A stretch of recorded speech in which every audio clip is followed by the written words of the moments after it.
इस वीडियो में हम कवर करेंगे अर्थमेटिक प्रोग्रेशन, जो आपके कैट के लिए बहुत इंपॉर्टेंट टॉपिक है अलजेब्रा का। हम कैसे कवर करने वाले हैं वो इसी वीडियो में आपको बता देता हूँ। मैं आपको पहले कंसेप्ट क्लियर कर दूंगा सारे जो अर्थमेटिक प्रोग्रेशन में यूज़ होंगे। फिर मैं आपको एकदम बहुत वैरायटी के क्वेश्चंस करवा दूंगा जो अब तक आ चुके हैं, प्रीवियस ईयर क्वेश्चंस भी, और भी जो वैराइटीज़ होती है। अराउंड 50 क्वेश्चन सिर्फ अर्थमेटिक प्रोग्रेशन पे इस चैनल पे पोस्ट किए जाएंगे, हर क्वेश्चन के लिए एक वीडियो। बस आप वीडियो सारी कर लेंगे तो मतलब समझ लीजिए आपका पूरा अर्थमेटिक प्रोग्रेशन हो चुका है। कोई भी ऐसा मॉक में क्वेश्चन नहीं आएगा जो आप ना कर सकें। तो हम स्टार्ट करते हैं। देखिए, अर्थमेटिक प्रोग्रेशन क्या होता है? एक series of number, series of numbers. ठीक है, जैसे मैं अगर यहाँ पे नंबर लिखूँ कुछ 5, 10, 15, 20 और 25, ये एक मैंने सीरीज़ ऑफ नंबर लिखे हैं। अब अगर आपको इस सीरीज़ में दिख रहा हो कि 5 और 10 में 5 का डिफरेंस है, 10 और 15 में 5 का डिफरेंस है, 15 और 20 में भी 5 का डिफरेंस है, और 20 और 25 में भी 5 का डिफरेंस है। चलिए एक और सीरीज़ लिखता हूँ।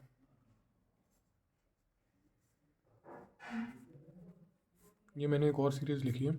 इसमें क्या है, 100 और 200 में 100 का डिफरेंस है, फिर 200 300 में 100 का डिफरेंस है, फिर 300 200 में 400 से 100 का डिफरेंस है, और फिर 400 से 500 में 100 का डिफरेंस है। इसी को बोला जाता है अर्थमेटिक प्रोग्रेशन। एक सीरीज ऑफ नंबर जिसमें जो एक नंबर से दूसरे नंबर में जो डिफरेंस होता है वो हर बार क्या होता है, सेम होता है। जैसे 5 से 10 में आ रहा था 5, 10 से 15 में भी 5, 15 से 20 में भी 5, और 20 से 25 में भी 5। ऐसे ही इस सीरीज़ में 100 से 200 में भी 100, 200 से 300 का डिफरेंस भी 100, 300 से 400 में भी 100, एंड 400 से 500 में भी 100। इसी को हम बोलते हैं अर्थमेटिक प्रोग्रेशन। यही हमारा अर्थमेटिक प्रोग्रेशन कहलाता है। अब इसमें कुछ फॉर्मूले होते हैं। देखिए, मैं कुछ चीज़ें आपको पहले एक्सप्लेन करता हूँ, फिर बाद में हम फॉर्मूले के ऊपर चलेंगे। जैसे अगर मैं ये सीरीज़ लिखूँ 10, 20, 30, 40, 50 एंड 60, जो सबसे पहला नंबर होता है उसको हम बोलते हैं ए। ए मतलब फर्स्ट टर्म। और जो लास्ट नंबर होता है, जो लास्ट टर्म होता है उसको हम बोलते हैं एल।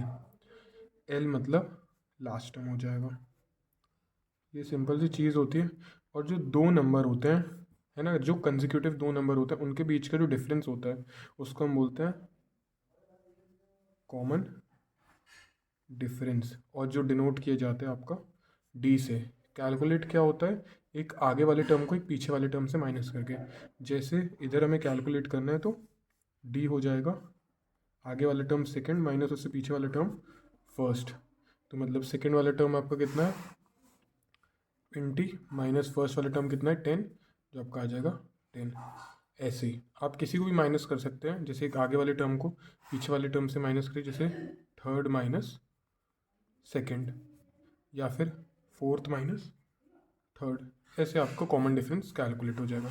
ये कुछ बेसिक से टर्म्स थे अर्थमेटिक प्रोग्रेशन के। एक बार फिर से एक्सप्लेन करता हूँ दूसरा एग्जांपल लेके। जैसे मैंने एक सीरीज़ लिखी 20, 40, 60, 80 एंड 100।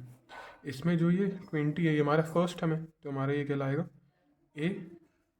और हमारा लास्ट टर्म कितना है 100, तो ये हमारा कहलाएगा एल। और इनके बीच का जो डिफरेंस है वो कितना है 20।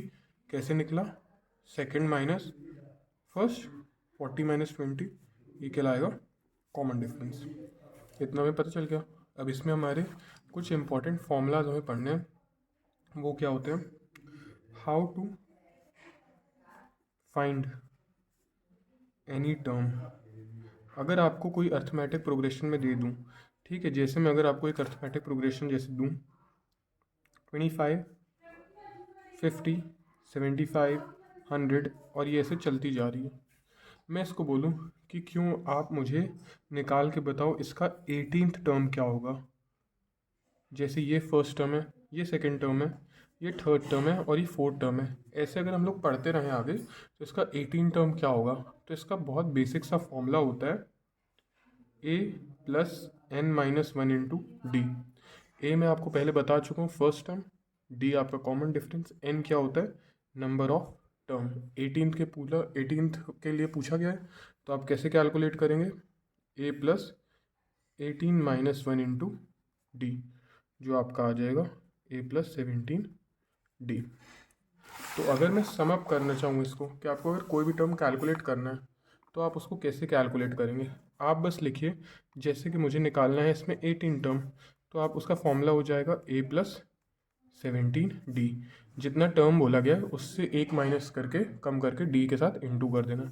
मुझे अगर निकालना है समझ लीजिए 28 टर्म, तो ए आएगा प्लस 20 से एक कम 19 डी। सिंपल सा फॉर्मूला बन गया। आपको कुछ पढ़ने याद रखने की भी ज़रूरत नहीं, लॉजिक सिंपल सा है। अगर मेरे को 100 टर्म निकालना है तो 100 टर्म मैं कैसे निकालूंगा, ए प्लस 99 डी, ऐसे हो जाएगा। अब जैसे हमारी जो ए पी थी मैं उसको फिर से लिख रहा हूँ। मेरी ए पी थी है 25, 50, 75, 100 एंड सो ऑन। इसका अगर मैं 18 टर्म कैलकुलेट करूँ तो 18 टर्म को डिनोट करते हैं ए18 से, और उसका फॉर्मूला क्या बताया, ए प्लस 17 इंटू डी। ए हमारा कितना है, first term 25 plus 17 into, common difference कितना है 25, 17 इंटू 25, इसको कैलकुलेट करते फर्दर। 25 आप इसको मल्टीप्लाई करेंगे तो 25 इंटू 10 250, 25 इंटू 7 175, ऐड करेंगे तो 450, इसका आपका आंसर आ जाएगा। ये आपका बेसिक सा पहले था कि आप कोई भी टर्म कैसे कैलकुलेट कर सकते हैं, how to find any term. दूसरा एक इसमें कॉमन फॉर्मूला होता है, how to find sum of terms. How to find sum of all terms of AP. ठीक है, जैसे एक हमें एक एपी दी गई है, मैं बहुत बेसिक सा एग्जांपल कंसिडर करूँगा आपके बताने के लिए, जैसे 100, 200, 300, 400 और 500। ये हमें एक अर्थमेटिक प्रोग्रेशन दे दिया है, जिसमें हमारी, मैं कुछ चीज़ें पहले ही लिख लूँगा। हमारा फर्स्ट टर्म है 100, हमारा लास्ट टर्म है 500। ठीक है, हमारा एन मतलब होता है number of terms, N denote करता है नंबर ऑफ टर्म्स को, वो हमारा है 5, 1 2 3 4 5, 5 टर्म्स। और हमारा जो एल है लास्ट टर्म है वो हमारा है 500। अगर हमें इसमें ये, जैसे ये एपी हमें बहुत आसान है, एक्चुअली में सम ऑफ ऑल टर्म्स का मतलब क्या होता है, आपको सारे टर्म ऐड कर देना, जिसमें इसमें 5 टर्म्स है, आपको पाँचों टर्म्स को ऐड कर देना। 100 प्लस 200 प्लस 300 प्लस 400 प्लस 500, कितना हो जाएगा, 100 प्लस 200 प्लस 300 प्लस 500, इसका सम आ जाएगा 1500। लेकिन हम हर बार तो ऐसे नहीं कर पाएंगे, क्योंकि कभी कभी एपी बड़ी होगी, है ना, या उसके आपको सारी टर्म्स नहीं पता होगा, फर्स्ट या लास्ट टर्म पता होगा, इस तरह की चीज़ें। तो उसके लिए फॉर्मूला होता है सम का, S N is equals to N upon 2 into 2a plus n minus 1 into D. ये आपको कब यूज़ करना है, जब आपको लास्ट टर्म गिवन नहीं है, आपके पास n होना चाहिए नंबर ऑफ टर्म्स, आपके पास a होना चाहिए फर्स्ट टर्म, आपके पास कॉमन डिफरेंस होना चाहिए, तब आप इसको यूज़ करके सम निकाल सकते हैं। जैसे इसमें मैं ये फॉर्मूला यूज़ करूँगा तो n के बदले 5 टर्म्स है टोटल, डिवाइडेड बाई 2, फिर 2 इंटू a, फर्स्ट टर्म हमारा कितना है इधर 100 प्लस n माइनस 1, मतलब 5 terms minus 1 that is 4, and what is the D, D is 100 common difference. Calculate कर लेते हैं, 5 upon 2, 2 into 100 200 plus 4 into 100 400, 5 by 2 into 600, जो 2 3 ज़ा काट देगा, तो 5 इंटू 300 1500, इसका आंसर आ जाएगा। देखिए सेम आ रहा है। ठीक है, मतलब ये कंसेप्ट था, मैंने वो समझाने के लिए किया था, पर आपको फॉर्मूले से सॉल्व करना है, क्योंकि आप उससे हर बार नहीं कर पाएंगे। ये एक फॉर्मूला है, एक और फॉर्मूला, इसलिए मैं आपको पेज पलटा के एक्सप्लेन करता हूँ वाला भी। जो हमारा दूसरा फॉर्मूला होता है सम को कैलकुलेट करने के लिए, वो होता है S N is equals to N divided by 2 into A plus L. ये हम कब यूज़ कर सकते हैं, जब हमारे पास एल लास्ट टर्म गिवन होना चाहिए, हम तब यूज़ कर सकते हैं। फॉर एग्जांपल आपको कोई ऐसी एपी दी गई है, जैसे 30 60 और ये चलती जा रही है, और इसका लास्ट टर्म है 270, तो आप इसमें ये यूज़ कर सकते हैं। लेकिन आपको इसके लिए एन पता है नहीं पता है, तो मैं आपको प्रोसेस बताता हूँ आप इसमें कैसे कैलकुलेट करेंगे। पहली बात, आप ए लिख लीजिए, आपका ए कितना है 30 है, कॉमन डिफरेंस कैसे निकलेगा, एक आगे वाले टर्म जैसे सेकंड दिया उसके पीछे वाले टर्म फर्स्ट को माइनस करके, 60 माइनस 30 डैट इज़ 30।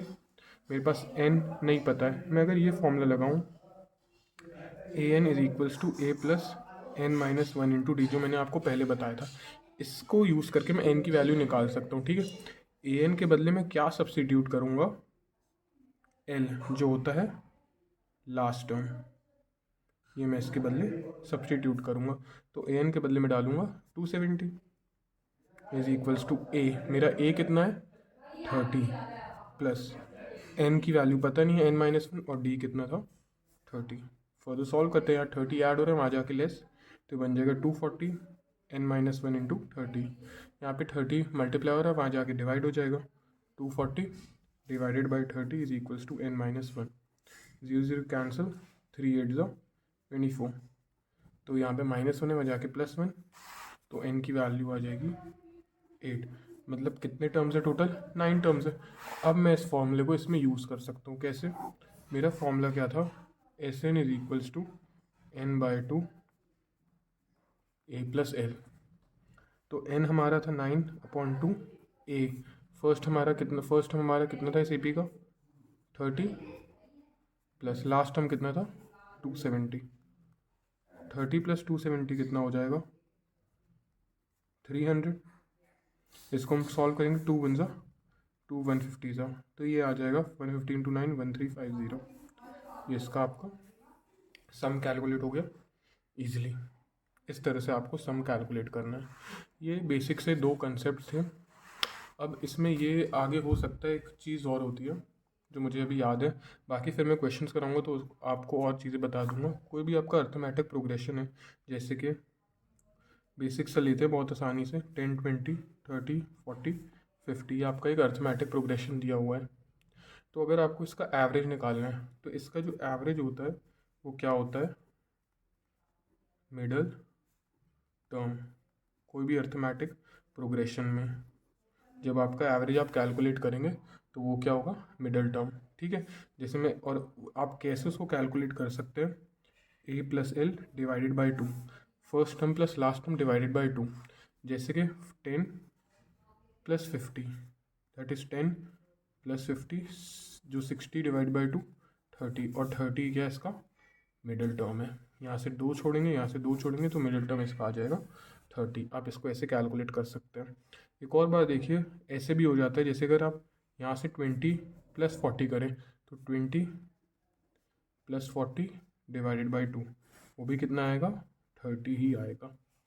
ये एक और इसका कंसेप्ट था अर्थमेटिक प्रोग्रेशन का। बाकी के जो और कंसेप्ट होंगे वो हम क्वेश्चंस में सॉल्व करेंगे। हम सारे कैट के जो प्रीवियस ईयर क्वेश्चन है वो सॉल्व करेंगे फर्दर, और भी जो मेरे पास क्वेश्चन है बहुत इंपॉर्टेंट, हम सारे टॉपिक्स उससे कवर कर लेंगे। आप वीडियोज़ आगे देखते रहिएगा। Thank you.